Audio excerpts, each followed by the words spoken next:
Welcome back, y'all. It is another beautiful fucking watch club. Can I get a amen?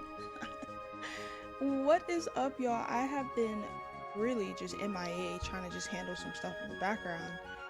And I was like, damn, I'm gonna have to keep canceling watch club. I felt so bad. I was just like, life hit, and then your girl got a new job. Can I get an amen again? Thank you, thank you, thank you. And I was just like, I'm not gonna have time to properly dedicate to watch club to stream like I want to. And so I just delayed it until I was able to get a day off, and here I am. And we are Watch Club Season 1, Episode 15. I know it says Part 1, don't worry about that. As a matter of fact, let me fucking fix that, because I don't like that it says Part 1. We're not breaking this up. We are doing Episode 15 of Watch Club, particularly Episode 70 through 73 of Empresses in the Palace. I have so much to talk about since our last Watch Club. I've missed you guys so much. Like, you don't even understand, guys. When I say, like, this new opportunity that I got, I almost just, like, I had to get down on my knees right quick and just, just cry, just let it out, just pray, just, thank the higher powers for their intervention on my behalf, because honestly, your girl really needed this. And the fact that I was able to secure it within the time frame that I needed, I'm gonna need another amen again. Thanks. But yeah, I'm so excited. Have you guys caught up? I'm sure everyone's finished. I'm sure everyone's gotten to the end. I'm sure you guys have beaten me at this point, which is fine. I won't blame you. It's understandable, but we're going to be doing episode 70 through 73, like I said earlier, but we're going to do a small little recap. If you guys don't remember from episode, what was it, 69? Yes, 69. Episode 69, where we ended up, Noble Lady Ying was crying on the floor, and the Empress, the Emperor, Noble Consort Jing, everyone was all there just kind of like aggressively like staring down at her in this disappointed manner, right? Like, we didn't know what the fuck was going on, but we can guess what's going on, because Noble Consort Jing was already up to no good when she saw that unfortunately the third prince was chasing after Noble Lady Ying, and that's not a good look. That's not a good look for the imperial family, right? But it's especially not a good look for the third prince and the empress, right? So we already knew Noble Consort Jing was in the background creating this whole scheme of hers, and it looks like from episode 69 it resulted in her apparently bringing that incident to the Empress and the Emperor's attention, and it's not looking good for Noble Lady Ying, which fucking sucks, because damn, what did she do? It's not her fault. Like, she literally ran away in fright. Like, that's the crazy thing. She was like, oh hell no, dude, like, this, you're doing too much, you're gonna get us killed, like, that's not what I'm, she was like, this, I'm your stepmom, bro. So she wasn't even entertaining him at that point, but it's not looking good for her, right? And so when we hop into episode 70 of Empresses in the Palace, we see here that right off the bat, when Noble Consort she walks into the room, the Empress and Noble Consort Jing waste no time in trying to like establish the blame and towards like the incident that occurred with the third prince. Like, did the third prince, was so lustful that he attacked her and he couldn't control himself? He's entertaining the thought of being the crown prince, so he feels like he can go after his father's wives, things like that. Or did Noble Lady Ying seduce the poor, innocent, third prince to make him look bad, to damage his reputation, especially because she comes from Prince Gao's household. Prince Gao, who's married to Noble Consort Shi's sister. So it's not too much of a stretch, especially with the history of the harem and the infighting, to assume that Noble Consort Shi had some, some doing of her own.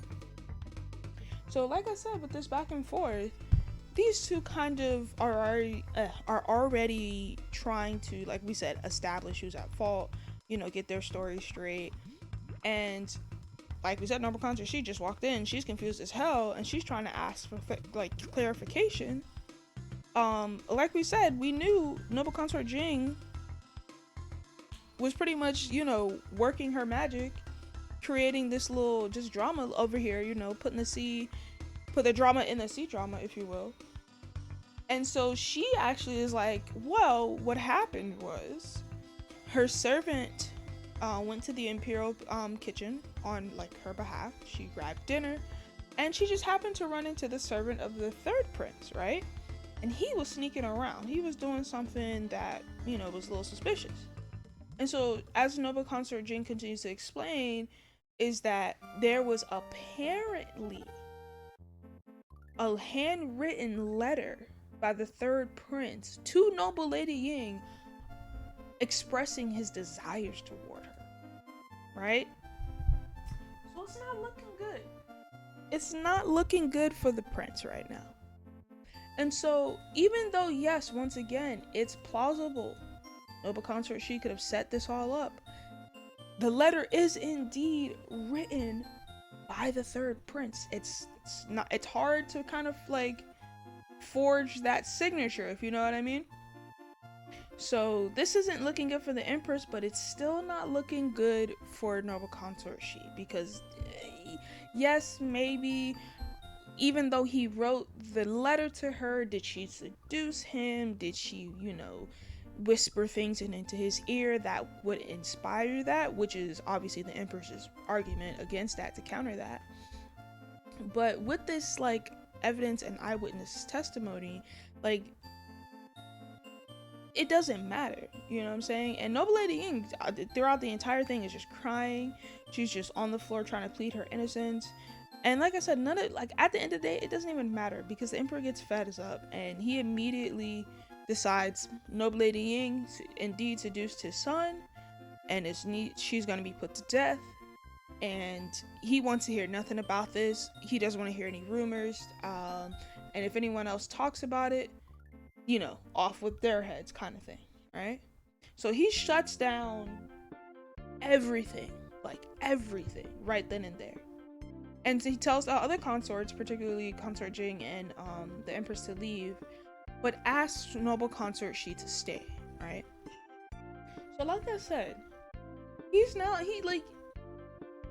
yes, it's plausible that the prince truly indeed just, you know, was after noble Lady Ying, but it doesn't matter, because he's still suspicious with her intent, and especially with secondary consort Yu Yin's intent, right? Because she's from the Prince Gao manor, and with her connection with Prince Gao, who's the brother of the emperor, who also has claim to the throne, now it casts even a further layer of suspicion. Because yes, noble consort she could be doing this to oust the empress, but also, is Prince Gao doing something to disrupt the line of succession? Is he trying to ruin his nephew's reputation to maybe usurp the throne for his own rights? We don't know, right?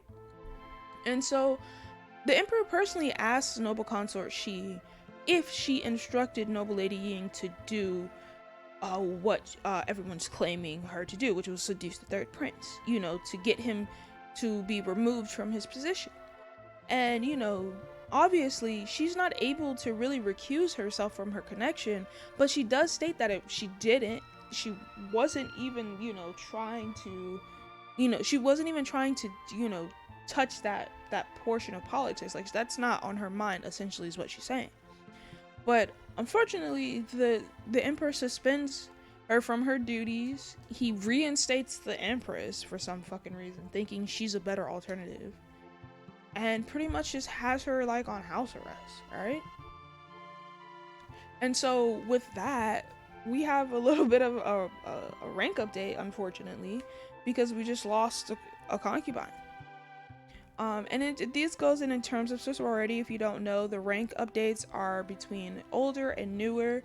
Older not necessarily meaning the eldest in the harem, more like just who was in the harem at the beginning of the series or before the series started.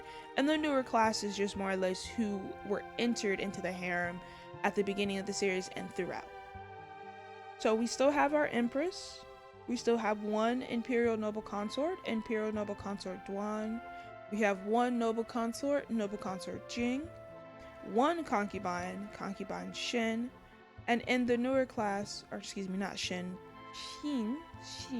I have to make sure I, get the pronunciations as close as I can, because I want to respect these names, as always.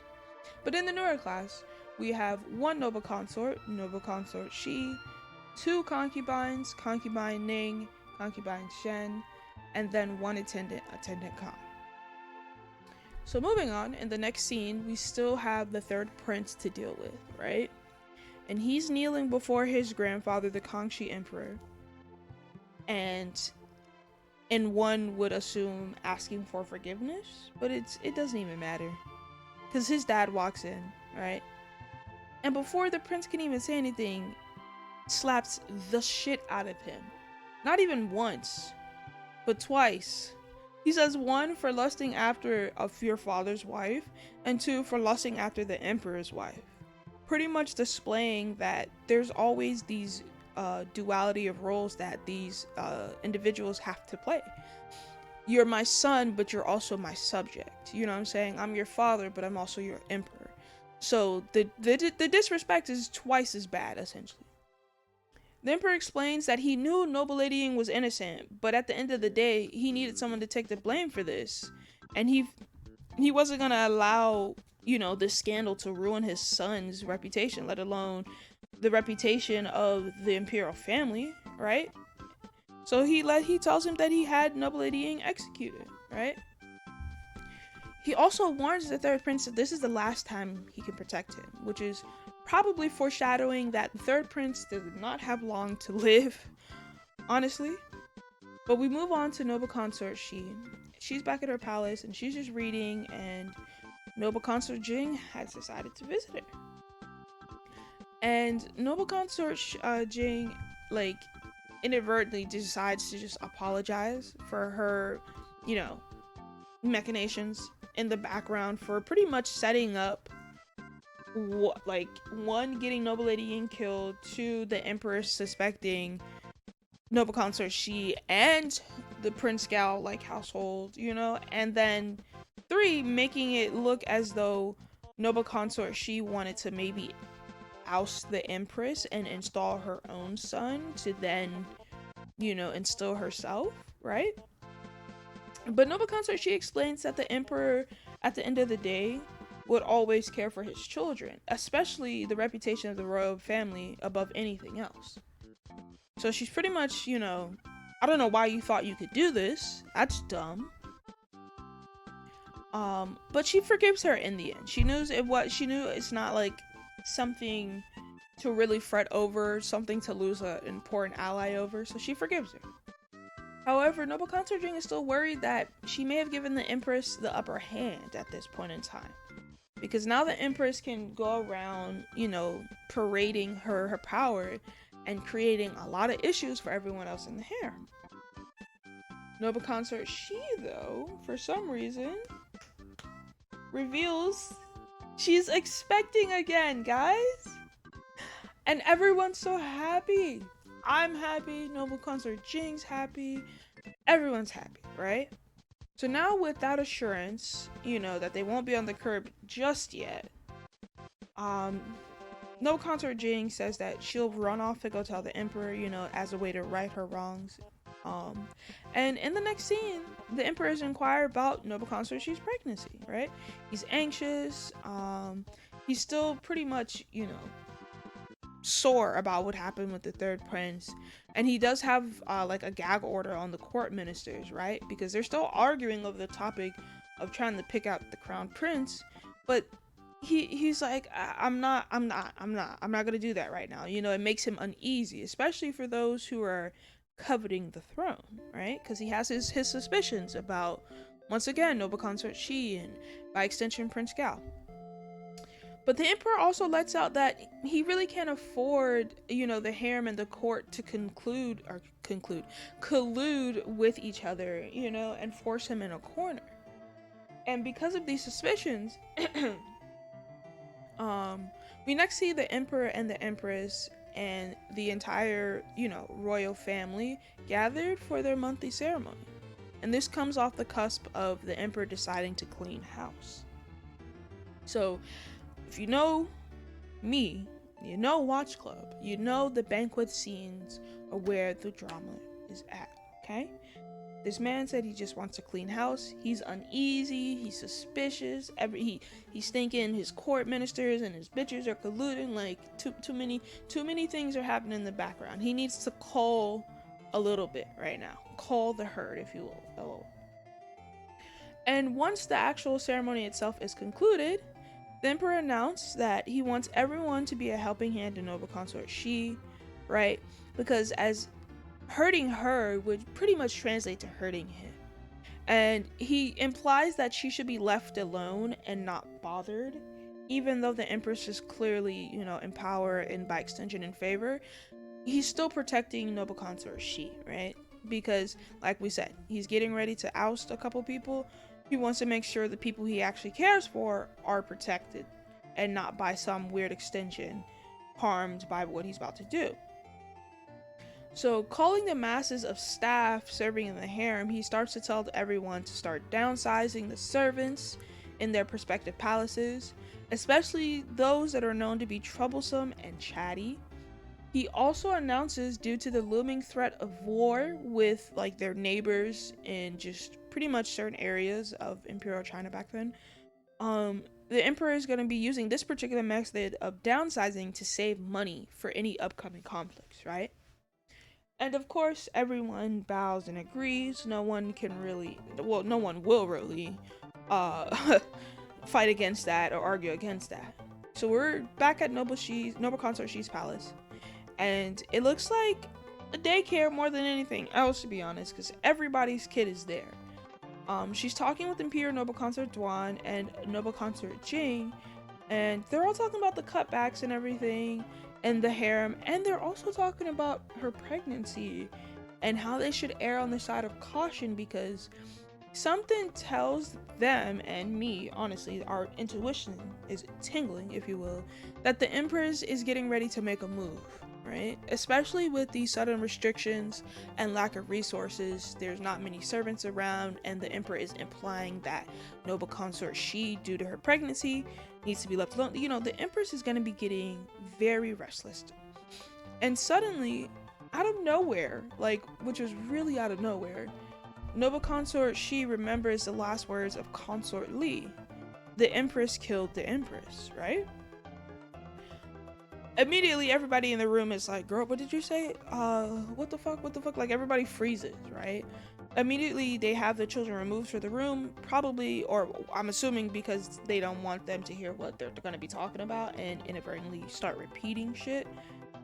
And so with the kids gone, Imperial Noble Consort Duan is like, what's going on? Even if you hate the Empress, you can't just go around saying you want to kill the Empress, let alone out loud, And Noble Consort Shi explains that, these words were the last words of Consort Li, which at first she misunderstood, thinking Consort Li wanted to kill the Empress. But now, after thinking about it, she realizes the words may mean something different. And with these words, apparently this causes Imperial Noble Consort Duan to recognize the meaning. The Empress killed the Empress. Which was a surprise to me, because when I first watched this, I was like, oh wait, I thought the words were Empress kill the Empress. But no, we see here, and this was a great little mind bender, if you will, that the writers did that. No, what Consort Li said was the Empress killed the Empress, right? And so with these words, Imperial Noble Consort Duan suddenly remembers the year that the previous Empress Chenyun, died. She notes that the current Empress, started out as a Sifujin, which is a secondary consort to the Emperor. And she would eventually be promoted to Fujin, primary consort, if she would give birth to a son for him. So naturally, when she became pregnant and, was like, hey, it's gonna be a boy, even though they didn't know the sex back then, but they were determined. When she became pregnant, it was assumed that she would become Fujin very soon. So while pregnant, obviously some of the women have maids, they have servants, midwives, whatnot, but they also are allowed family or relatives in the palace to accompany them while pregnant, just to make the transition a little bit easier for them and to soothe them a little bit. And so in this particular instance, the empress that we know had her sister Empress Chunyin, accompany her at the time, and immediately, like, love at first sight between her and the emperor. Apparently, like, he fell in love and begged his mother and the current empress to take her sister as his wife, as his legitimate wife, as his Fujin, right? And this is and for those you don't know, if you don't understand, this is pretty much the Dishu system. I believe that's what it's pronounced, or how it's pronounced, LOL. And what that means is it was a way of regulating hereditary in this instance, hereditary bloodlines and imperial bloodlines. It was a way of regulating who would be able to take the throne and the line of succession, but also for like common folks, or for like dukes or lords, or those of like still nobles or whatnot, but not necessarily royals. It was just a way to ensure that like their legitimate heir received the legitimate, like, the little bit whatever farm land, whatever the father had at the time, right? And it was typically the first son of the first wife, which in this case is a Fujin, the primary consort. But the empress, who was pregnant, was only a Sifujin at the time, right? And with the emperor falling immediately head over like heels in love with her younger sister and wanting to make her the primary wife, our current empress, oops, hit my mic, sorry. Our current empress was pretty much ousted from her position, and because of the certain status that is a tied and a tribute to primary wives, was pretty much ousted from a bright future and a future for her son to be treated in an overall better and more respected manner, and for her to be treated in a more overall and better respected manner, which is a really fucked thing to say, but imperial China, guys. So yeah. And so the current empress, obviously, she had no choice, especially since, he begged his mother, the former empress dowager, and she agreed. So of course the empress had no choice but to agree as well. So sometime later, when the empress did eventually give birth to her child, she lost him even before he was 3. So not only did she get ousted from her position that she had to give up to her younger sister, a position of respect and acknowledgement, she also lost her son, which was a big thing, because obviously boy or male heirs were treated or even seen as a bigger blessing than female heirs, right? And as if that wasn't even enough drama to stuff in this, her sister ended up getting pregnant. So maybe not at the exact same time, because the translations are a little off a little bit, but it's assumed that like around the time she lost her son, her sister, her younger sister, who was Fujin at the time, became pregnant, which was another slap in the face, because now her sister has her position, she has her fame, her respect, and now she has a son, her son, because I'm sure she thinks like, hey, I lost my son, but you gain a son, what the fuck, that type of thing. And so it wasn't looking good. It was obviously brewing a potion for hatred and chaos, right? But at the time she was pregnant, the emperor decided that her sister, our current empress, would serve as like her maid, not her maid, but as her I guess would just serve her simply because she had medical knowledge. She was really gifted. And not to mention they were blood relatives, so it would be easier for her to feel acclimated. You know, once again, that familiarity that they try to surround the pregnant women with, right? So, with the help of the imperial physicians, our current empress looked after her younger sister, Empress Chunyun, while pregnant. But apparently, for the entirety of her pregnancy and up until birth, Empress Chunyun was in pain. She was only actually able to give birth to a stillborn baby, and she died sometime after. She wasn't even able to have a baby. Her baby died even before she met him. And it was a boy, funny enough. And what really sucks too is to really put the fucking cherry on top. Empress Chunya never blamed anyone for like what happened. She specifically asked the emperor, don't blame, the physicians, or don't blame the servants, but also, just care for my sister, love her and treat her as if you were me, right? And so this kind of ensured that, because Chunya never knew what happened, how happened, and who did it, because she died immediately. This ensured, our current empress that we have today was solidified in her empress position, right? This is obviously how she got it. But that's all been speculation.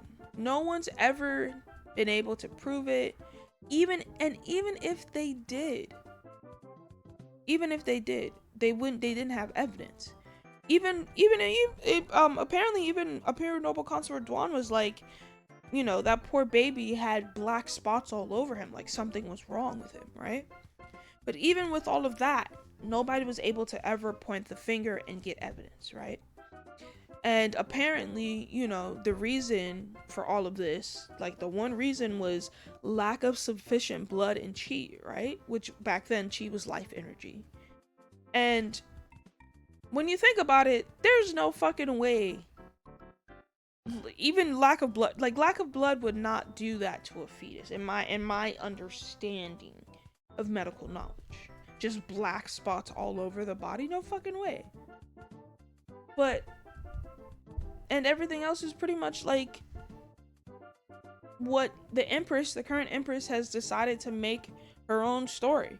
Whatever she said about the situation is pretty much what everyone knows. No one's ever found out. Everyone's only ever speculated.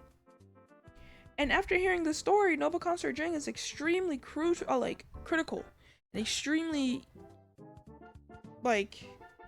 how does one say, I don't want to say hypercritical, because it's not even that. Like, she's extremely what's a good word for critical? I don't know, chat. Anyways, like I was saying, she's extremely focused on the empress and her roles, and this particular incidents that's happened up until this time based off this story, because a lot of things kind of seem to make sense now when you think about it, like, oh, okay, maybe that's why the empress would have did that or said that. She's not as spotless and clean cut as she seems to be. Something's up, you know what I'm saying? She's connecting a lot of dots, right? And her overall attitude, as she knows the empress her to be in general, is not someone to just give up a position like primary consort, and for her to be taken away, or for it to be taken away from her, it would make sense that she went entirely down the wrong path and then just started killing and poisoning her sister. But like we said, no one had evidence. No one had anything to say. No one could do anything, right? But Noble Consort Jing doesn't want to let this go. She wants to grab an opportunity to ruin the empress once and for all, right? But before they say anything else, Princess Longyu walks into the room, and so, like we said, we can't have the kids just saying things, letting Mama's plans just be known. So they decided to end it for now, and it would be too careless to continue anyway, as prying ears, that type of thing.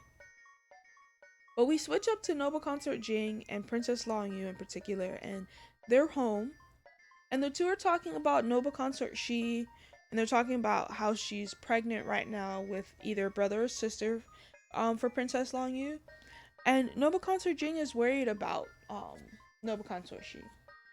And I want you guys to note that Noble Consort Jing has raised Princess Long Yu, because it's shown in this episode, or excuse me, in this scene, that she's raised Princess Long Yu to always respect, but more importantly, always protect Noble Consort Shi, particularly against the Empress. Like, no matter what, you always stand up for Noble Consort Shi. And speaking of Noble Consort Shi, in the next scene, we see how hard her pregnancy has been for her, and that maybe Noble Consort Jing is right to worry. Imperial Physician Wei admits that he's incapable of helping her, and they kind of end up forcing her to summon back Imperial Physician Wen to kind of further help along with diagnosing her pregnancy.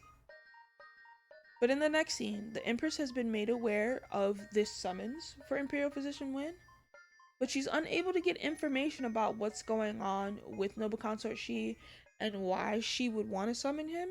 But she kind of figures out, she kind of summarizes that it has to be something important, especially since, you know, he pretty much castrated himself to prove that he wasn't sleeping with her.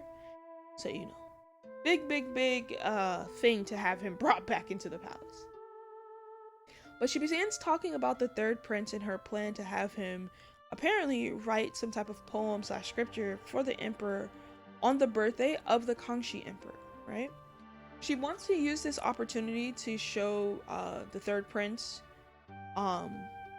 like, give him an opportunity. She wants to use this opportunity to give the third prince an opportunity to show filial piety towards his grandfather and his father, especially after he just pretty much fucked up and got caught lusting after his mom, which is weird. His stepmom, excuse me.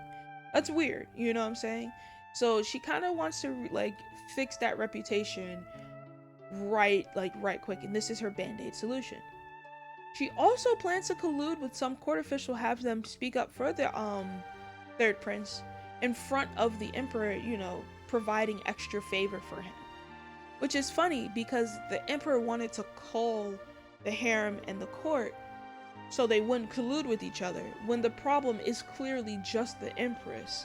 She's the one colluding the entire time, you know what I'm saying? Like, it's just obvious, but because of precedent and not wanting to harm family reputations, he keeps this woman around, chat. It's crazy. Anyways, we move on to Noble Consort Shi again, and she's received some really saddening news, like maddening news, because she could never catch a break, honestly. She won't be able to carry her young baby. She probably will end up miscarrying, in fact, within the next month.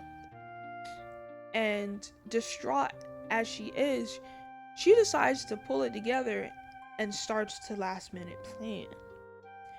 She informs Imperial Physician Wen to tell nobody exactly about this plan, but she wants him, to create a type of tonic for her to drink to quote unquote send the unborn child on his way, which means to abort the fetus. She wants to have something on hand for her to just immediately abort the child, right? But before we even get any more information on that shit, because that's crazy, we head back to the emperor, and he's inquiring about the third prince and what he's been up to lately. So everything's about the third prince and unborn heirs and imperial heirs. That's the latter half of this season, apparently.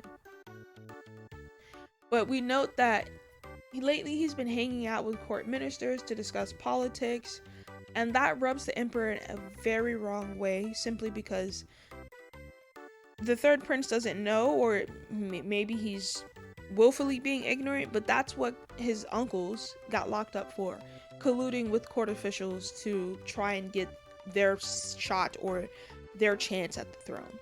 So the emperor is now strike two, motherfucker. First it was my woman, now it's my court. I don't like what's going on. But we're back at Noble Consort Shi, right? I love this back and forth that they're doing. We're getting so many quick perspectives. I really love its fast pacing. I love it, chat. So she gets word that Imperial Physician Wen has got the medication for her ready. He'll send it on her way, and she has just enough time to enact her plan, as the Emperor is planning to come over.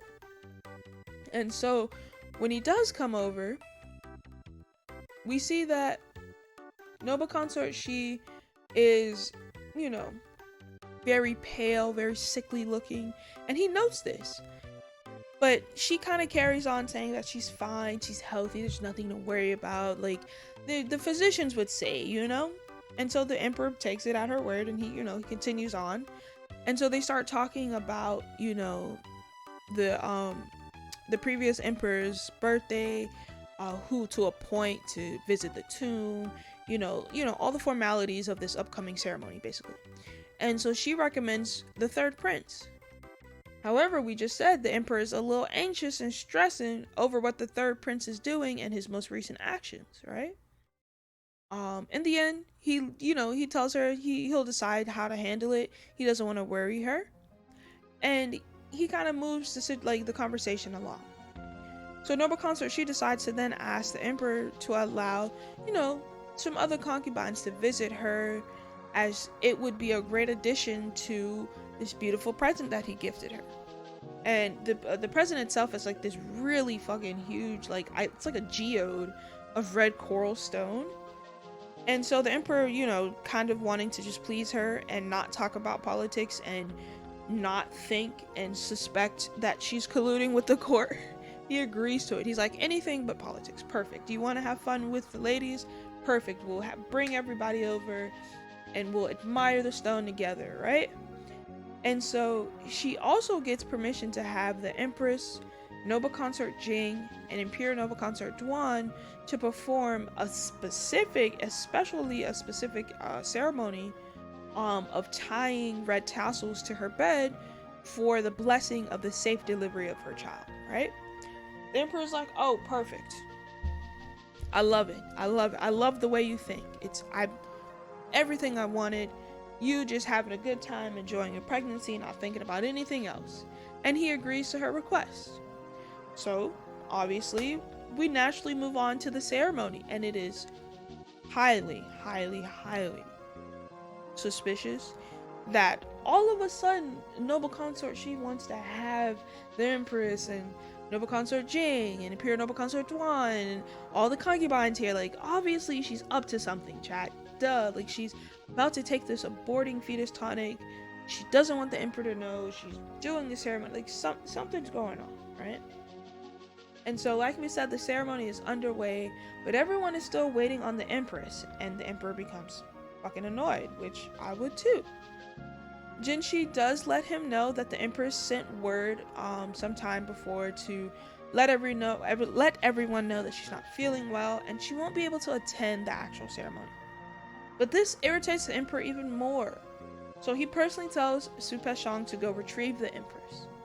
And we get a quick little scene with the empress heading over, and she knows that Noble Consort Shi's up to something. She tells her maid that, in fact, and that she didn't even want to come in the first place because being around her makes her uneasy, right?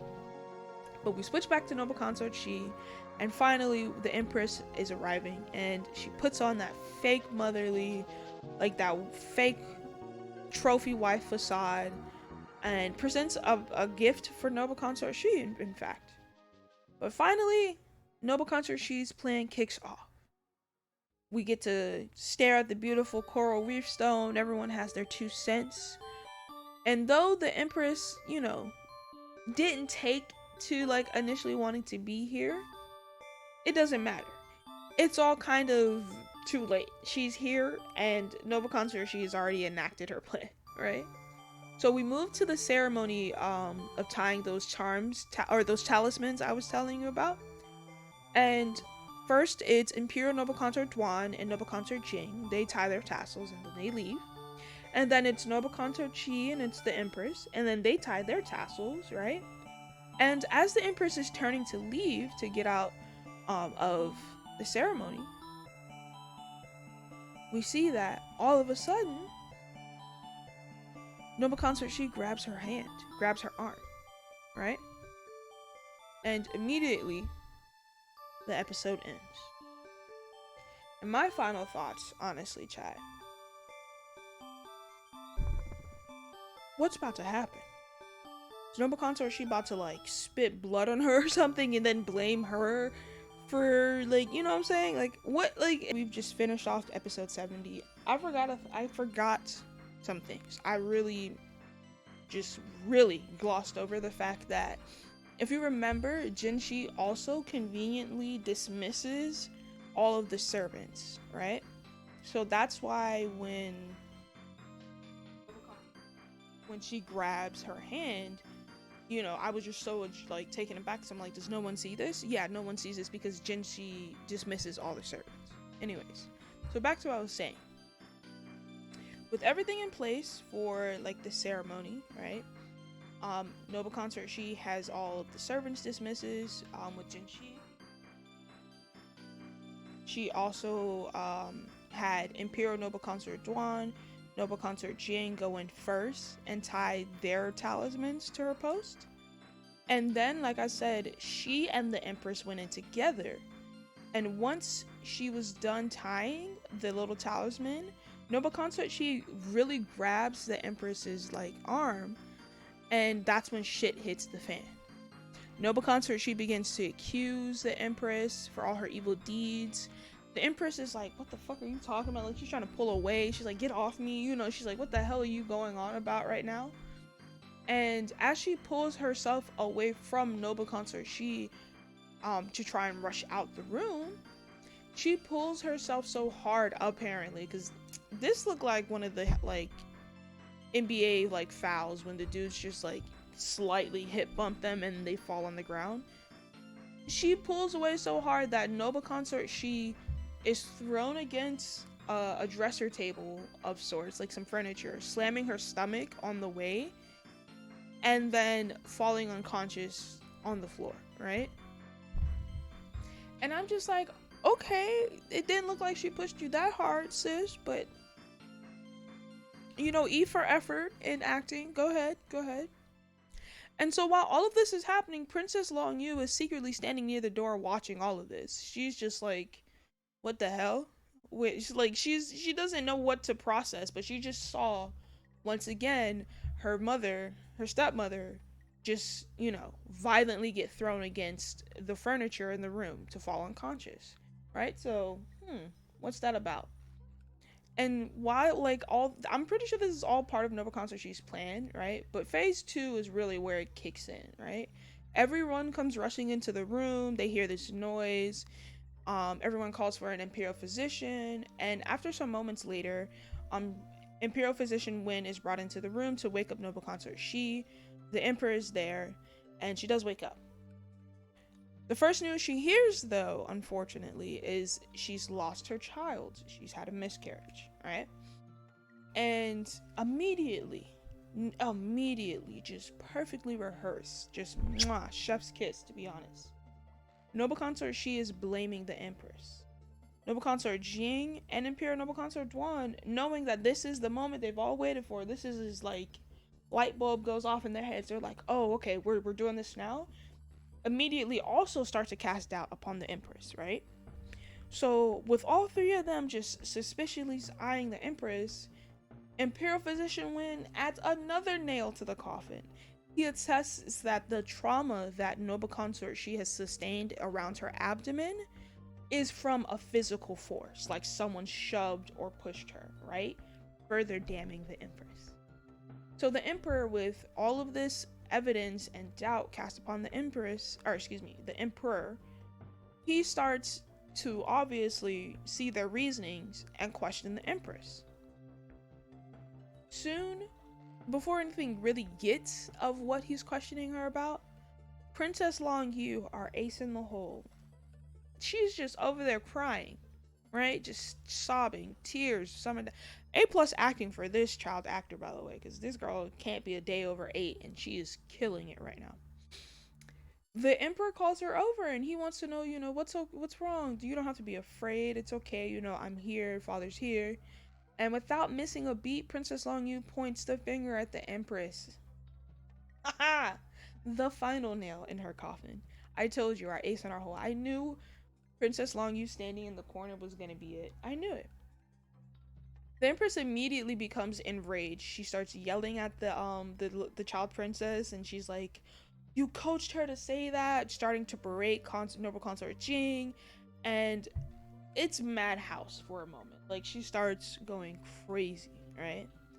The Emperor, pissed off, is like, she's only 6 years old. She's barely able to understand the weight of her words, let alone lie about them. I'm sick of your bullshit. Like, obviously you pushed her. Obviously you wanted to kill her child. Like, this, it's obvious. And so he decides to ground the Empress in her palace, right? So not much of a resolution there, but some work done. We're chiseling it out. We're getting her locked up, all right? It's a big fucking step, right? The Empress is convinced and pretty much believes the Empress wanted too much in the first place, always constantly trying to like affirm her position, like from Empress to Empress Dowager, like whether it was by killing children or concubines, or just outright removing, like servants, people who saw too much, people who posed a threat to her plan, right? And so the Emperor, is talking with some of his officials, and one of them warns that the seat of the Empress can't be left open. This is going to cause chaos in the harem, meaning that some of the women are going to become ambitious. They might try and vie for that seat, and they're not worthy, quote unquote. And so we head back to noble consort Shi, and she's at her palace, and she's praying right now, which is obviously due to the guilt of forcing herself to miscarry. Though which I don't think, back then abortion was a big thing, but obviously I think you should feel guilty for using it in a shit plan. But also I understand, so I'm still team noble consort Shi, chat. I'm not blaming her, but I also don't think that was her only way out. That's my personal opinion, just saying. But it doesn't take much for any of this to just become background, right? Even with the Emperor only grounding the Empress, right? We notice that the Empress and the third prince have this codependent relationship, and noble consort Shi decides that the grounding wasn't enough. We need to go after the third prince, pretty much striking that final blow with the Emperor and the third prince in order to get him removed from the picture. Because if the Empress doesn't have a male heir to rely on, she's grass. Her ass is grass, basically, right? So in the next scene, of course, both the fourth and third prince are talking, right? And the fourth prince explains that he has this grandiose idea for the previous emperor's birthday, because remember, the emperor was pondering about who should, walk in his stead to visit the tomb, which was a big responsibility. So as you can see, the fourth prince is laying this bait, that because it's a really important event, and both sons want to obviously, if not outshine each other, prove to the emperor that they're the best son, obviously. And he comes up with this scheme of trying to show, on behalf of, his paternal 8th and 14th uncle, and brotherly love and filial piety, all that goodness, he's gonna plead on behalf of his 8th and 14th uncle. And he also wants to, in a way, kind of show his grandfather that I care for your sons as much as you and your son care for me, your grandson. You know what I'm saying? Pretty much just reaffirming the huge incentive of filial piety within the imperial court. Showing and caring that you care for your parents and one's elders is a huge thing, right? But note that this obviously isn't a good idea. The 8th and 14th prince of the Kangxi Emperor were locked up for good reasons. And our current emperor is not gonna like that the 4th prince think this is a good idea, which makes it even more fucking stupid for the third prince to think that it's a good idea to then take upon himself to endeavor upon and do. So note, it's still the same day, and the Empress has already definitely tried her best with the third prince. And what I mean by that is she's tried to secure further spotlight for him, and she's tried to have like teachers and court ministers tutor him on what to say and how to act. But it's gonna go all down the drain. It's gonna go all down the drain because it's the same day, and the birthday celebration is happening right now. The emperor and the third prince are offering incense to the previous emperor. And when the emperor begins to compliment the third prince on his handling of recent affairs, he also brings up that the third prince seems to be visiting his 8th and 14th uncle, you know? So naturally, the third prince, following this line of conversation, being the airhead that he is, not realizing what the emperor is implying, brings up that plan we were just talking about to plead for his 18th and 14th uncle.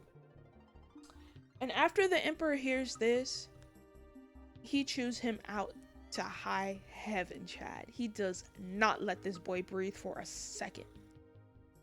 After being completely and utterly disappointed with his son, he tells him that he will no longer acknowledge the third prince as his son, or a prince for that matter, and pretty much shuffling him off to be adopted by his 8th uncle since he loves speaking for him, apparently.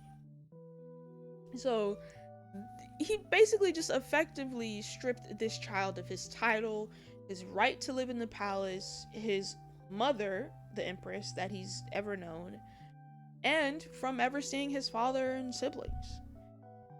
Just from that one fucking plan. What a fucking idiot, am I right? And so the empress gets news of what happens and becomes distraught. She starts to unravel, completely just raving and ranting about noble consort Shi, and how if she wasn't alive, you know, she at least would have this way out if she could have the 6th prince as her son, pretty much revealing that, yeah, she is the person who kills a concubine for her child for her own evil doing. It's just all a process to her. It's just all a means to an end to her, right? And so in the next scene, both the empresses, head maid and head eunuch, for some particular reason, get it in their heads to plan a scheme of their own on behalf of the empress, just seemingly upset with the turn of things and how all of this fucking karma is coming back to bite her ass, right? And we see that they have some red powder substance that they pass between each other. But honestly, it's poison. Let's be real. I'm about to start working, but hit me up on Discord. The head maid Jianxu wants to avenge her master, obviously, as well as get rid of noble consort Shi. And this is some poisonous attempt to get them out. And it's funny because in the next scene, we have a little bit of banquet happening. It's the banquet from the previous empress' birthday celebration. And the mood is pretty much soured. After just disowning his son, I doubt the emperor's in any mood to have any social gathering right now. But he has to carry on as he is the emperor, right? So he's with Prince Gao and his 2 wives, Prince Xiang and his wife, and noble consort Shi, noble consort Jing, and noble consort Ning. So pretty much the brothers, their wives, the emperor, and his favorite wives, right? And the emperor gets to talking with Prince Gao, and it's a strange conversation, to be honest. He still hasn't given up his suspicions. But we notice that the 6th prince is particularly drawn to Prince Gao's secondary wife, Meng Jinqin, and that's kind of given a bit of soft spot for everyone in the room. Everyone kind of sighs a little bit and releases the tension from their shoulders, if you will. And so, naturally, wanting to kind of foster that relationship, the emperor kind of lets him play with her. And it's time for food as well, conveniently enough. And as he's hanging on to the secondary consort, you know, she's feeding him food and she's getting ready to blow the food for him, and she tastes it to make sure it's not too hot for him to eat. And as she's reaching the spoon over, she begins to cough up blood.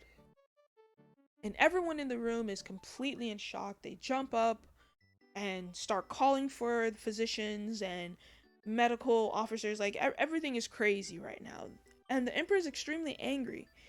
He's really pissed off that this is obviously a sign of poison, and who would even dare use poison even so boldly in front of the emperor in such a manner. And soon we move secondary consort to the side because she's obviously hemorrhaging or something. She's just coughing up blood. But Imperial Physician Wei is the one who confirms that it is poison that we see. And it becomes apparent that secondary consort wasn't necessarily the intended target, as the poison was in the Sixth Prince's food. And this obviously was supposed to target noble consort Shi and the Sixth Prince. And we in the audience know that that's the Empress's maid's plan, was that powdery substance was some type of poison that she wanted to use against noble consort Shi and get. But what I don't understand is, did she want to kill the Sixth Prince too?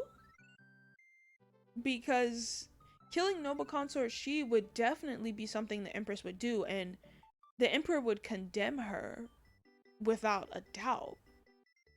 And she wouldn't be able to use the Sixth Prince as a pawn, so I don't know what this maid was thinking, to be honest, chat. Like, honestly. Posture check. I need some water. All this talking. I need water. Jesus.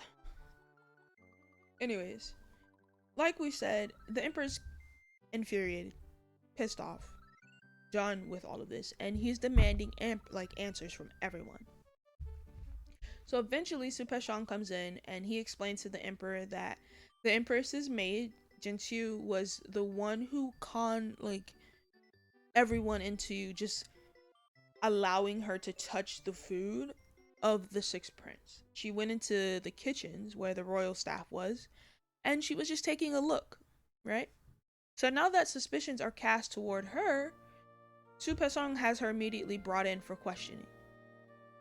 Of course, when questioned, she takes on all the blame, completely just, I don't know, considering herself this martyr for trying to take down noble consort Shi, right? And she doesn't cast any blame on the Empress, but it's pretty apparent to the Emperor, at least, that this was some scheme of the Empress, some last resort, if you will. And so the Emperor orders for her to be taken away and forced to speak the truth, aka tortured. And as she's being dragged away, Meng Jixin, who was pregnant at the time, has given birth to her son. Unfortunately, during labor, not able to actually clot her blood and stop herself from bleeding out, has died. So yeah, fun times. Fun times, chat. The midwife comes out to announce all the news, and everyone's sad. Everyone's, a little bummed. But before we get more of that, we switch up to the Empress in the next scene. And she's just there sitting in her room, and she's calling for Jinxiu. And when another maid comes in to fulfill her request, I think she asked for tea or something like that, the Empress becomes impatient, and she's like, I asked for Jinxiu. I don't know why you're here. And she also notices that Zhang Fuhai isn't around, for that matter. The maid kind of hesitantly answers that the Emperor has taken them away, right? And this alarms her. And when she asks the maid, well, why would the Emperor do so? The maid tells her it was due to them harming noble consort Shi and the Sixth Prince. The Empress, in utter and complete shock, is at a loss for words and unable to say anything else. We move on to noble consort Shi, who's with noble consort Jing, and they're discussing whether or not the Emperor's servants will confess. And They kind of say that Zhang Fuhai, or they imply that Zhang Fuhai would be the confessor if there was one, kind of signaling out the wink link of the Empress's camp, which I thought was funny. Because Zhang Fuhai didn't even want to do this in the first place. This was all Zhen Chu's, like, weird avenging plan, you know? But that is the end of episode 70, picking up where we last left off. The Emperor is still dealing with the ramifications of what happened to Noble Consort, or what would have happened to Noble Consort Shi and the Sixth Prince. And Eunuch Su is explaining at the moment that the servants, really Zhang Fuhai, have confessed to the crime and then some, right? Apparently there's some other misdeeds the Empress has committed that have come to light, which is not so surprising to me, honestly, but the Emperor really isn't interested in that portion and is just more or less sifting through the information. And it's when Eunuch Su explains that there's also something the Emperor would be very interested in hearing, and it's the reason for Empress Chunyun's death. It is related to her younger sister, the current Empress. And this, of course, completely fucking destroys the Emperor. And for some reason, I don't know why I guess I expected him to be more like, duh, dude, like, did you not suspect her? Like, what? But yeah, he's completely shocked and immediately is demanding for more information and more details. And it's revealed that both the food and drink of Empress Chunyun apparently contained herbs that could cause miscarriage, and because the herbs were often mixed and intertwined with each other, they went undetected and no one could really tell them apart when, like, imperial physicians both in-house and inside, or excuse me, in-house and out-house, when they examined her, couldn't tell anything wrong particularly. So finally, the truth comes out in relation to the Empress and her deeds, and the Emperor has been made aware. And though, yes, it comes under very shaky circumstances, being that the servants are being tortured, I don't think it took much to get it out of Zhang Fuhai. He very much is the weak link, to be honest. And so the Emperor, deciding that he needs to hear it directly from the horse's mouth, goes to visit the Empress, right? And the Empress is honestly, she doesn't give any good reason. She doesn't give anything the Emperor wants to hear. It's all because of, it was taken from me, and she took it from me, and I was sick of her, and it was all mine, and mine. Pretty much exclaiming how, like, she's the only one who would be able to truly love the Emperor, because she's unable to accept that someone else has to have him and have his children. You know, that's what true love is, monogamous. And for some folks, sure, but unfortunately, in order to survive, you have to understand that you are not going to be the only woman, even if you are his favorite, or in this case, the Empress, even if you are the number one woman in terms of status and respect, you know? But the Emperor is disgusted with everything. He doesn't really care, and is actually upset that he married her in the first place. He calls it a mistake. And so he's getting ready to write a decree to punish her, when, of course, the Empress Dowager's maid, her head maid, walks in bearing her actual last will and testament. And if you guys remember, it was something that she was struggling to write on, like, her on death's door, basically. She's like, I have to protect the Empress, I have to protect my clan, blah blah blah type shit, right? And we see that it actually does come to fucking save her from the chopping block. She doesn't get the guillotine this time, right?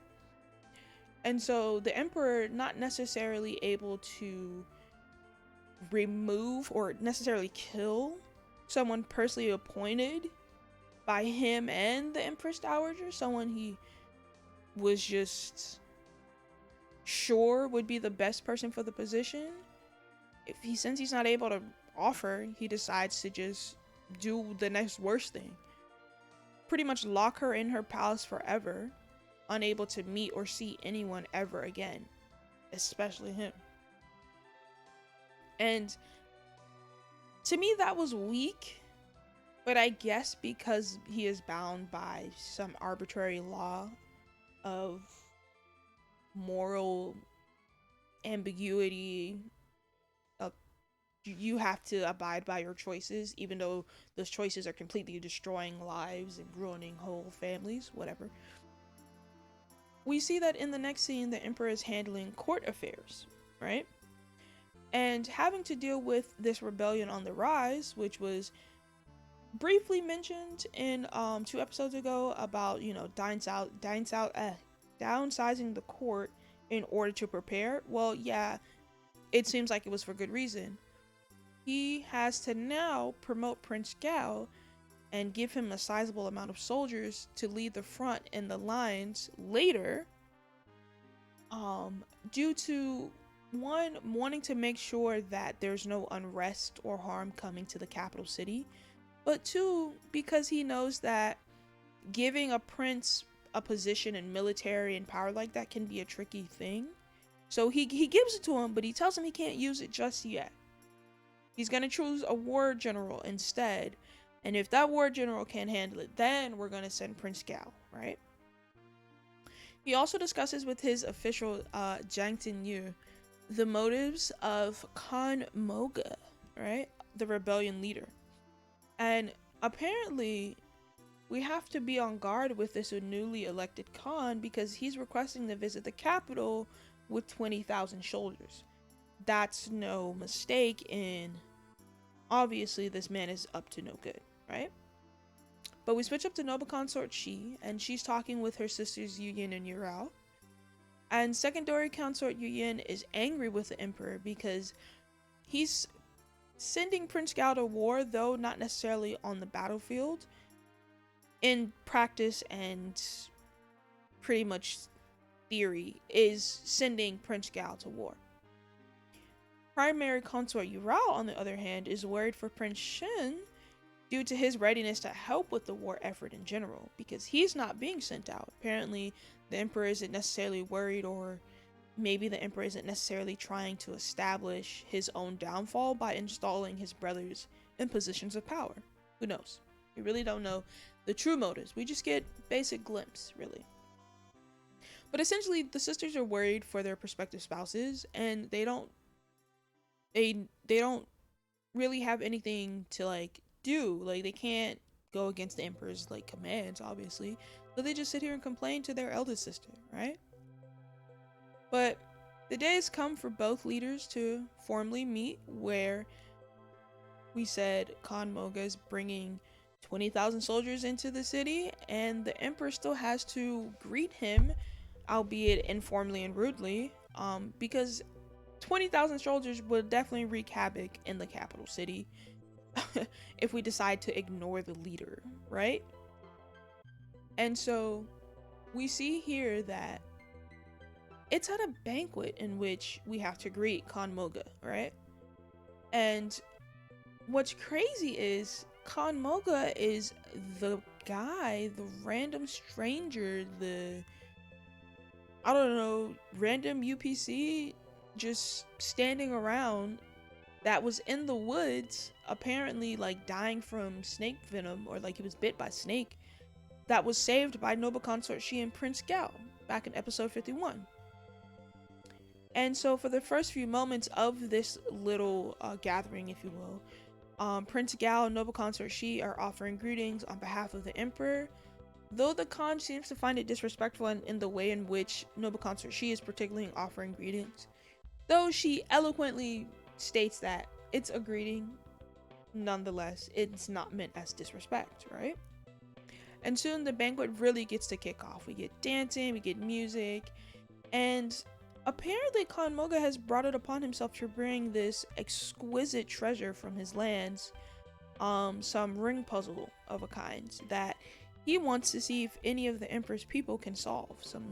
It's an interlocked ring, jade ring type deal, and I'm just like, okay, dude, cool beans, I guess. And so the emperor decides that he'll take it upon himself to see if anyone in his court or any of his officials are smart enough to solve it. And if they are, can or I guess gain big merit and uh, you know, accolades for solving some foreign puzzle, right? But naturally, no one's able to actually solve the puzzle.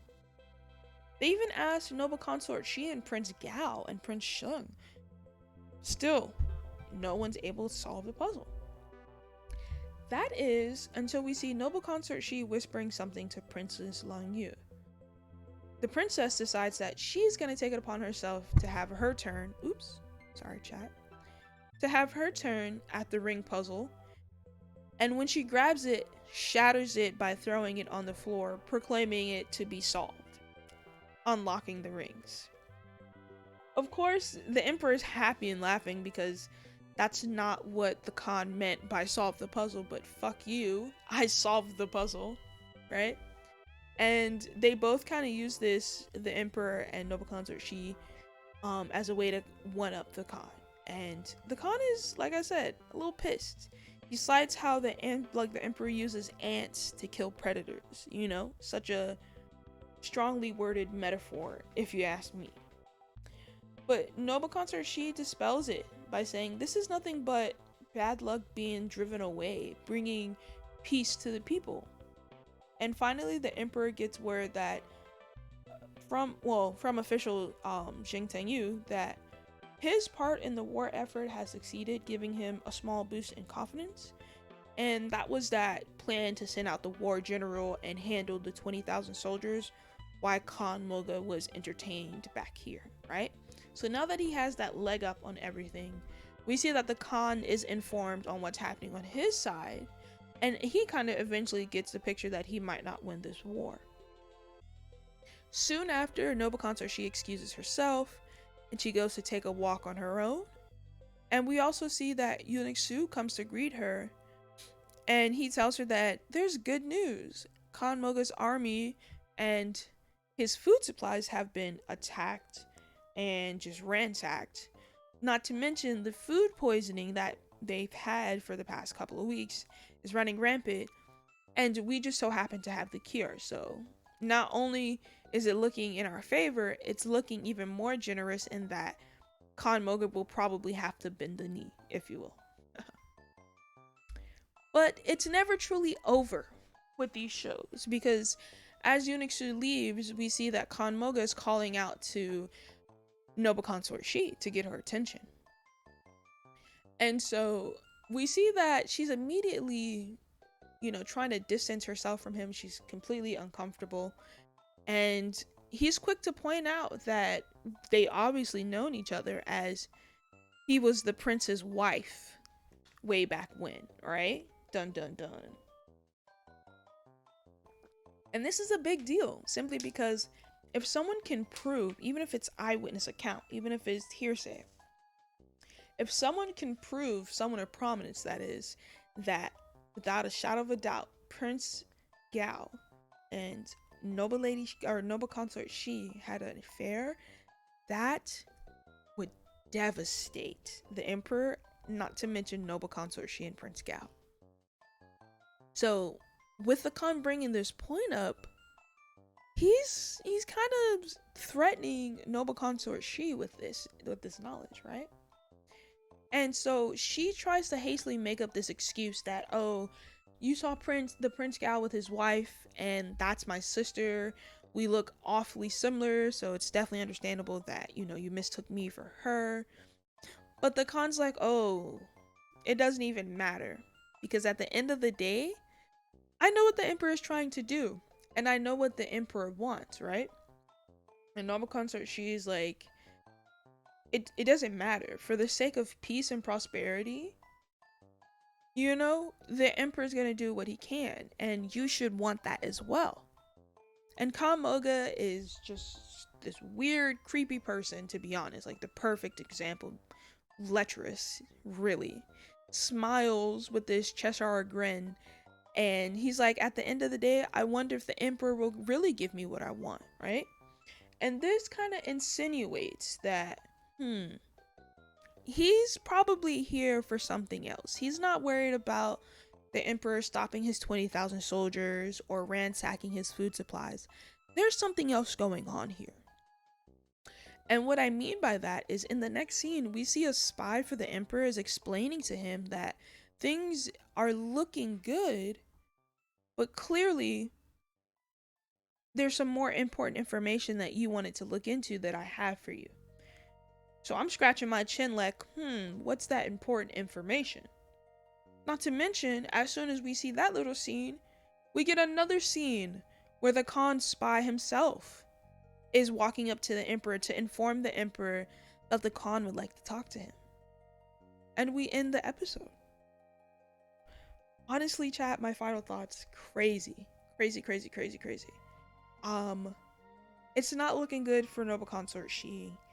I am a little worried because if Khan Moga, like I said, even though it's eyewitness account, you have to take in account his status as a Khan of a foreign nation that is, though not necessarily at war, is very antagonistic with the Qing dynasty. The information that he has is scandalous. It might not necessarily convince the emperor that's true, but it's scandalous.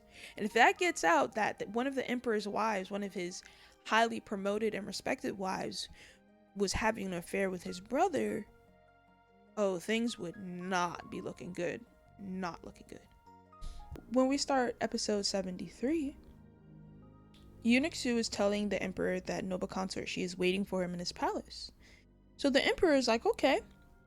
He tells Eunuch Su to summon Prince Gao and have him wait outside until he's done talking with Noble Consort Shi. Okay, cool. Nothing out of the ordinary.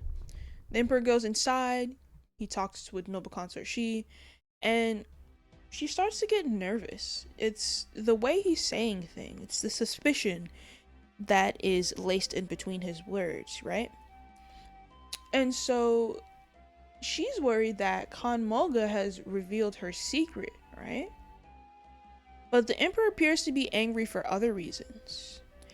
He's spoken with the Khan in exchange for allowing Noble Consort Shi to take him as his own concubine, as well as providing the cure to the plague that's running rampant in his camp. He will withdraw, and I said 20,000 soldier, it was 80,000.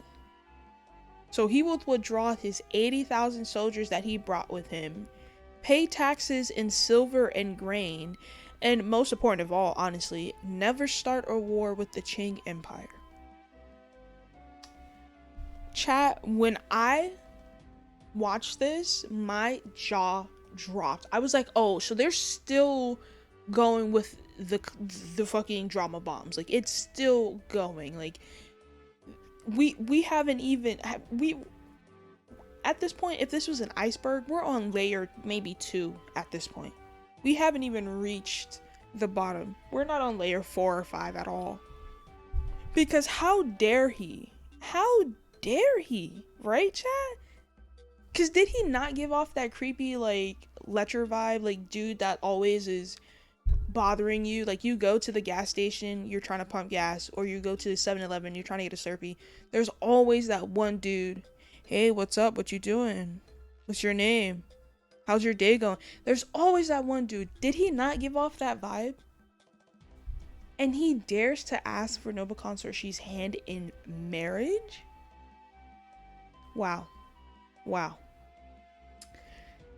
But despite my protests and my freakouts, Noble Consort Shi knows that she's had years of favor and glory with the emperor, and it's time for her to pay that back, honestly. So she acquiesces to the request, honestly, and the emperor agrees. But then Prince Gao decides that it's his time to play knight in shining armor and rushes in that moment, stating that Noble Consort Shi can't do so as it would only force the emperor into this unfavorable position in court, right? Citing he would be the laughingstock of future generations, right? And I think we all know why Prince Gao's really doing this, but maybe now so does the emperor. right? So even eunuch Su kind of decides to speak up on behalf of Nova Consort Shi, mentioning it could just lead to, you know, we don't, we don't have to really, we don't have to really send her. We can just choose someone else. We can lead him into thinking he has Nova Consort Shi, and then when the marriage contract is signed, he can't really send her back. What's the problem, right? But the emperor disregards all of this. He shuts all of their opinions down, to be honest, knowing that the Khan wouldn't be swayed by just any old woman. Like, he had eyes particularly for Noble Consort Shi. And you have to bear in mind that Noble Consort Shi is one of a kind. She looks like the previous Empress Chen Yun, the love of the life of the emperor. Everyone knows this. So for a man to try and, particularly a foreign dignitary, to try and take that and claim that as his own, that's a slap in the face of the emperor, right? So Prince Gao is still trying to assert that, this will only lead to the Zhenggar Empire, asking for like female tributes every year and like forcing marriages and women into lives of like cruelty, and it's not a way to go, right? Not to mention, people are going to question the integrity of the Great Qing Empire, he says, right? Trying to, ultimately, force the emperor in a more political sense, see that this is a bad idea. You don't want to do this, right? But that only makes the emperor question Prince Gao's motives more, right? Prince Gao never intervenes in politics, never steps out of line, never consults with any of the court officials, and is never really a part of military or civil affairs. Why is he intervening now? What's really the motive behind this, right? So now that the emperor is even more suspicious of Prince Gao than before, right? He kind of sends Prince Gao on his way. He says, you know what? Don't worry about it. I'll handle this. I got this. He dismisses eunuch Su as well, right? And he kind of stays back with Noble Consort Shi, right? And he lets it be known that he was already weary when that whole scene with secondary consort Yu Yin, when she was Huan Bi at the time, and the paper art picture, there you go, that Prince Gao had in his pocket, when that fell out, and secondary consort Yu Yin was like, oh, it's me, and it's the, what I'm saying, the emperor apparently was already suspicious of Prince Gao at that time, because it awfully looked like Noble Consort Shi. Yeah, one could say it was secondary consort Yu Yin, but you would really say it was Noble Consort Shi, right? And so with this suspicion rising and then all of this happening, Prince Gao coming to the rescue. Also, least not forget, in the last episode, Noble Lady Ying was executed, and she was from the house of Prince Gao, guys. So with all of this suspicion and, all the gossip and rumors they're hearing, like the emperor keeps hearing, he's completely, like, red flags all aboard. He's like, oh no, they've had something. I'm 2 + 2 is equaling 5 right now, because there's an extra piece of information that I'm not privy to right now, right? And Noble Consort Shi kind of tries to, convey this feeling of being brokenhearted. She's already been accused with sleeping with someone else. First it was Imperial Physician Wen, now it's Prince Gao. But in the end, the emperor, he's done. His suspicions have been pretty much sealed at this point. And he's gonna allow the request of Khan Moga. He's gonna allow the Khan to marry Noble Consort Shi. Right? Completely dismissing everything. Prince Gao, Noble Consort Shi, all their feelings, everything, right? And we move into the next scene where both Prince Gao, Prince Sheng, and primary consort Yurao are all talking, and they're all talking about this event that, you know, apparently noble consort, she is sick, and that no one can see her and she has to be quarantined. And Prince Gao kind of reveals to the both of them that actually the emperor is gonna send her off for marriage. He's using her in a marriage alliance kind of thing, right? And once she's actually sent off to Khan Moga, he's gonna declare her dead. Like, he's just gonna like erase her completely from Qing history and like the world to him, you know?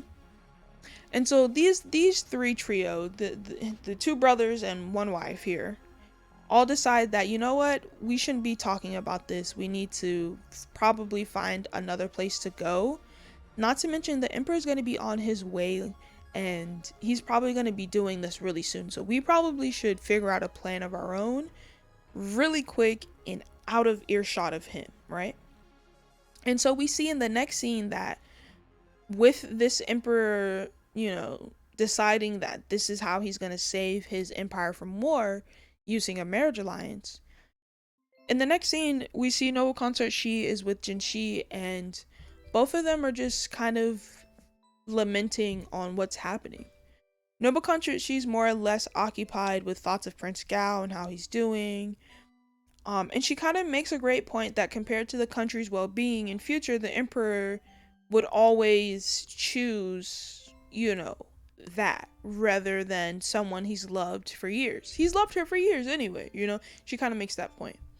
And so Jinxie mentions that, you know, she's kind of looking defeated and ready to give up, and that, you know, she can't. This can't end here. You know, you have to fight back, right? And noble consort, she's like, she'd rather die, you know, and get it over with, because she's gonna kill herself before actually marrying Khan Moga, than, you know, have Prince Gao suffer, you know, this injustice, you know. And Jinxie tries to convince her that it's, you know, it's not worth it, that this is not the only way to protect him, right? And speaking of Prince Gao, like in the next scene, you know, despite the, you know, his brother, the emperor, telling him to stay away from like everything, and that he doesn't need to deal with what's happening in terms of this marriage alliance, he's still determined to do otherwise, you know. And his wife, secondary consort Yuyan, who's madly in love with him, who's trying her best to stop him, like, you have a son and you have a wife, and if you do this, you're only sealing your fucking like death, like you're gonna get yourself killed. You're basically, you know, affirming the emperor's fears that you don't care about what's actually happening rumor wise and reputation wise. This is because you care about noble consort Shi. But despite all of that, he decides that no matter what, he's gonna hit the battlefield. He's gonna save noble consort Shi, and he's gonna go rescue her, and he's gonna go to the battlefield and kill as many people as he can in order to rescue noble consort Shi. Right? The real fucked up part is, in the next scene, the emperor reveals that that was a farce. Noble consort Shi isn't actually getting sent out to go marry Khan Moga, right? It's, if anything, the thing that was sent to the Khan was the cure for the plague, nothing else.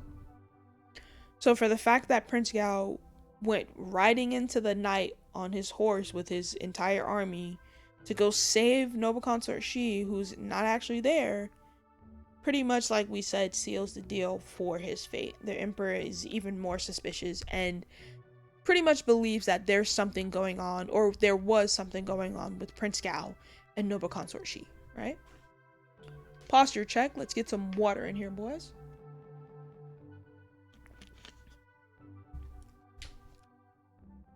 Anyways, back at the palace, the emperor has been notified of Prince Gao's actions, like we said, and he's obviously upset. He's pissed off. He summons noble consort Jing, right, who's brought Princess Long Yu, and Princess Long Yu's not having a good time. She's really upset that she can't see her siblings, because they're sick, apparently, because noble consort Shi is sick. And she feels bad because they can't see noble consort Shi, and she wants to see them, and she wants to offer comfort, but she can't. She feels like she's failing her role as a sister. And the emperor tries to assure her, that it's okay, everyone's taking care of them. In fact, the twins were only sick because their maids and servants didn't even attend to them correctly. So it's fine. It's fine. He's really trying to assure her that everything with noble consort Shi and her children is nothing but, a case of just, ill-placed servants not doing their jobs. Nothing nefarious, right? But we see something very interesting, right? That Princess Lang Yu kind of brings up that, like, she read this book the other day about, rulers kind of understanding their citizens, and their citizens living happy because their rulers understand them, and because their rulers are using good policies to understand their citizens. Everyone's all happy and everyone's able to be with their families. Everyone benefits from this cycle of goodness because everyone is working for everyone's good type thing, right? And this kind of touches the emperor. He's so happy. He's so proud. He hugs and kisses Long Yu. He's like, oh, my daughter, she really is someone that cares about the well-being and the common, being of the people, that type of thing. However, chat, just note that obviously Princess Long Yu was pointed in this direction. There's no way this child just decided to figure that out on her own and just read it on her own, right? This is probably noble consort Jing's doing, who we've seen in the past is more than willing to plot in her favor and her allies' favor, right? Because I'm guessing she's scared that noble consort Shi, who's down and out of favor right now due to these accusations, and then supposedly is sick all of a sudden, she's probably scared that without noble consort Shi spearheading the harem, her favor, her daughter Princess Long Yu, like all of the things that she's accumulated over the years, will be taken like immediately overnight, right? So she's doing the best she can to try and solidify the fact that the emperor should consider more than just his own personal good, and what he assumes to be the best thing for the empire. This case in point, marrying off noble consort Shi, right? But we don't get much of that because we switch scenes and the emperor is now lying in bed with imperial noble consort Duan. And she kind of points out that he's been restless for the past few days, and he dismisses it a bit. He's not really looking for her to try and point that out, if you will. He's like, don't worry about it, And in the next morning, when the emperor summons noble consort Shi, which to everyone's astonishment, he forgives her, right? Like, he forgives, quote unquote, her for her alleged infidelity or presumed affair with Prince Gao, right? And this shocks her. Like, she couldn't even stand up straight, honestly, in the show. And it's like there was no argument, there was no punishment. It like really kind of sent this shock wave through her.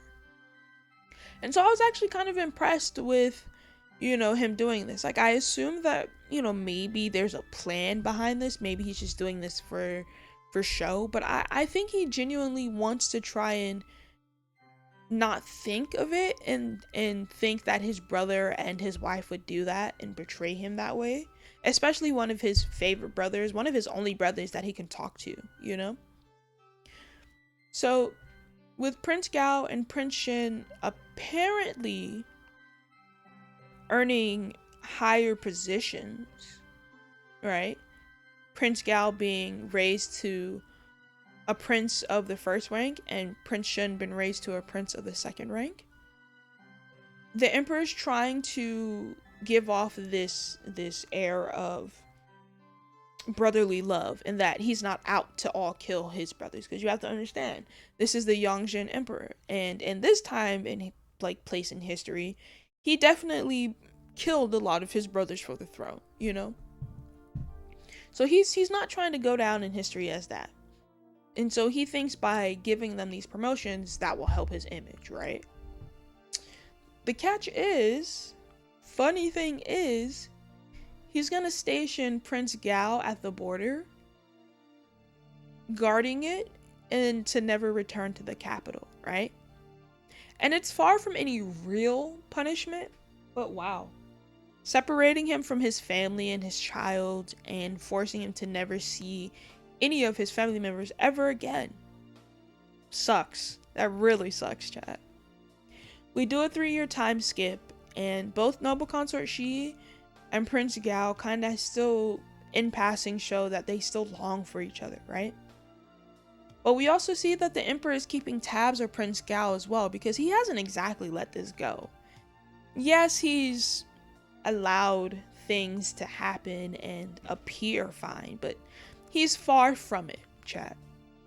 And we see that the spy that he's been using this entire time was able to steal some letters from the home of secondary consort Liu Yan and Prince Gao, and it was some very intimate letters, apparently, something that she being secondary Liu Yan, intercepted and hid, right?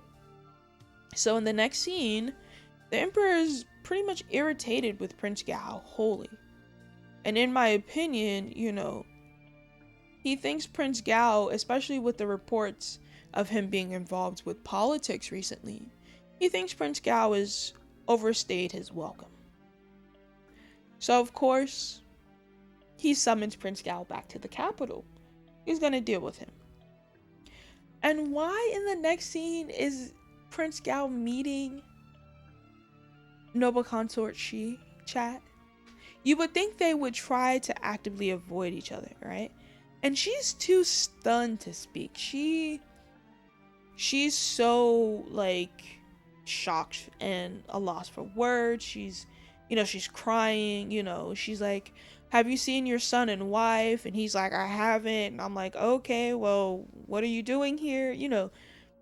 3 years have passed. You would have thought that they would have tried to, figure it out and pretty much do what they can to avoid each other and the suspicions of the Emperor. But no. But it may not seem like much, but the Emperor decides that he wants to drink with his brother, right? He wants to have a nice cordial drink. And I say it may not seem like much because, as I mentioned, the Yongzheng Emperor is known for having, like, brutally murdered and culled all of his brothers off, if not like maybe 2 or 3 of them, right?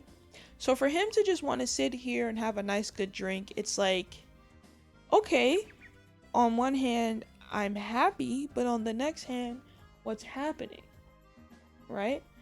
And these two get piss drunk, chat. And soon the Emperor decides to empty the room, telling all the servants and eunuchs to leave, when he asks Prince Gao to truthfully tell him whether or not he and Noble Consort Shi have had something going on behind closed doors, ending the episode on a cliffhanger. And honestly, chat, I'm like, oh, this isn't looking good for my boy. This isn't looking good for Prince Gao. The Emperor is... I don't know, chat. The Emperor has so many things that confirm his suspicions, and obviously we as the audience know that, yeah, they definitely had something. Not to mention Noble Consort Shi's twins, the sixth prince Huang Yin and her daughter Ling Shi, are actually Prince Gao's kids, right? So with all of this coming out and the Emperor openly confronting his brother, albeit out of the sight of servants, I don't know what's gonna happen, chat. I'm biting my nails.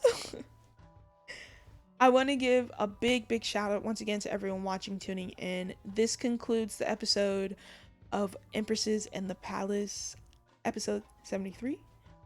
We had such a great time on this Watch Club episode. It's been a long time, chat. I don't know when we're gonna get our next episode out, but when we do, it will be the finale. Season 1 finale, guys. Are you excited? I can't believe we've got here. I didn't know when I was gonna get here, to be honest. So many things have happened over the past of like these 3, 4, or 5 months that we've done Watch Club, but I'm excited, and hopefully I'll do something big. Maybe I'll do it live. Maybe. Who knows? Who knows?